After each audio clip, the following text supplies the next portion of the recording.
മാറിക്കൊണ്ടിരിക്കുന്ന ലോകത്ത് ജീവിത വിജയം നേടാൻ കുട്ടികളെ പ്രാപ്തരാക്കുന്ന പുതിയ വിദ്യാഭ്യാസ രീതികളുമായി കോഡ് റോബോ ഇപ്പോൾ നിലമ്പൂരിലും. കോവിലകത്ത് മുറിയിലാണ് നിലമ്പൂരിലെ ആദ്യ robotics and artificial intelligence training centre പ്രവർത്തനം ആരംഭിച്ചത്.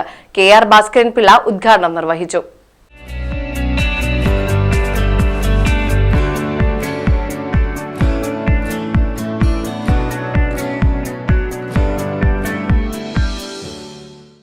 അന്ന് ഞാൻ വരുമ്പോഴിവിടെ റോഡില്ല, ബസ്സുകൾ പരിമിതമാണ്, ഗ്രാമപ്രദേശങ്ങളിലേക്ക് പോകുന്നതിന് യാത്രാ സൗകര്യമില്ല, പാലമില്ല, വിദ്യാലയങ്ങളില്ല. ആദിവാസികളും മലയോര മേഖലയിലെ അധ്വാനശീലരായ പാവപ്പെട്ടവരും തിങ്ങി നിൽക്കുന്ന ഒരു പ്രദേശത്ത് ഈശ്വരകൃപയാൽ വന്ന് വിടുകയും ഒരു അധ്യാപകനാകുകയും ചെയ്തതാണ് എന്റെ പൂർവ്വകാല ചരിത്രം. നിലമ്പൂർ നഗരസഭാ കൌൺസിലർ മേലേക്കളം വിജയനാരായണൻ, കേരള വ്യാപാരി വ്യവസായി ഏകോപന സമിതി Nilambur president Vinod P Menon, code robo Nilambur unit ഡയറക്ടർമാരായ ഉണ്ണികൃഷ്ണൻ, ശ്രീജിത്ത്, കേരളത്തിലെ എല്ലാ ജില്ലകളിലുമുള്ള ബിസിനസ് അസോസിയേറ്റ് ഭാരവാഹികൾ തുടങ്ങിയവർ സംബന്ധിച്ചു. കോഡിംഗ്, റോബോട്ടിക്സ്, ആർട്ടിഫിഷ്യൽ ഇന്റലിജൻസ് മേഖലകളിൽ തുടർ പരിശീലനം ലഭ്യമാക്കുന്ന കോഴ്സുകളാണ് ഇവിടെ ഒരുക്കിയിരിക്കുന്നത്.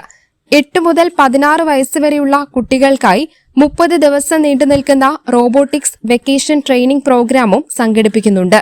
റോബോട്ടിക്സ് പഠനം പ്രോഗ്രാമിന്റെ പ്രാരംഭഘട്ടം മുതൽ നടപടിയായാണ് കോഴ്സ് ആരംഭിക്കുന്നത്. +1, +2 വിദ്യാർത്ഥികൾക്കായി ബേസിക്സ് ഓഫ് റോബോട്ടിക്സ് സർട്ടിഫിക്കറ്റ് പ്രോഗ്രാമായ advanced robotic and programming, BTech വിദ്യാർത്ഥികൾക്കായി AI and robotics using robotic operating system കോഴ്സുകളാണ് കോഡ് റോബോ അവതരിപ്പിക്കുന്നത്.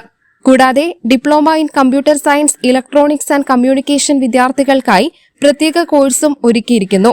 കൂടുതൽ വിവരങ്ങൾക്കായി 8921765497 എന്ന നമ്പറിൽ ബന്ധപ്പെടേണ്ടതാണെന്ന് മാനേജ്മെന്റ് അറിയിച്ചു. കേരളത്തിൽ കണ്ണൂർ, കാസർഗോഡ്, മഞ്ചേരി തുടങ്ങി വിവിധയിടങ്ങളിൽ കോഡ് റോബോയുടെ വിവിധ ബ്രാഞ്ചുകൾ ആരംഭിക്കുമെന്ന് കമ്പനി ഫൗണ്ടറും സിഇഒയുമായ MS രജനീഷ് അറിയിച്ചു. 10 വർഷം കൊണ്ട് 50,000-ഓളം തൊഴിൽ മേഖലകൾ ഭൂമിയിൽ നിന്ന് ഇല്ലാതെയാകുന്നു. അത് മെഷീനിലേക്ക് മാറ്റപ്പെടുന്നു. അങ്ങനെ വരുമ്പോൾ ഒരു മെഷീൻ നിയന്ത്രിക്കുന്ന ലോകത്തിൽ സ്വയം ചിന്തിച്ച് തീരുമാനമെടുക്കുന്ന മെഷീനുകൾ നമ്മളെ നിയന്ത്രിക്കുന്ന ലോകത്തിൽ നമ്മുടെ വീടിന്ന് കുക്ക് ചെയ്യുന്നത് മുതൽ നമ്മുടെ ഓഫീസ്, നമ്മുടെ കാർ, നമ്മുടെ അഡ്മിനിസ്ട്രേഷൻ, അഗ്രികൾച്ചർ, ഡിഫൻസ്, ഹെൽത്ത്, എല്ലാ മേഖലകളിലും മെഷീൻസ് ആധിപത്യം പുലർത്തുമ്പോൾ നമ്മുടെ കുട്ടികൾ നാളെ വളർന്നു വലുതായി വരുമ്പോൾ അവർ നിൽക്കുന്ന വേറൊരു ലോകത്തായിരിക്കും. അപ്പൊ അവരെ അതിലേക്ക് പ്രിപ്പയർ ചെയ്യുക എന്നുള്ള ഒരു വലിയ കടമയാണ് നമ്മൾ ഏറ്റെടുത്തിരിക്കുന്നത്. Business desk 1 TV.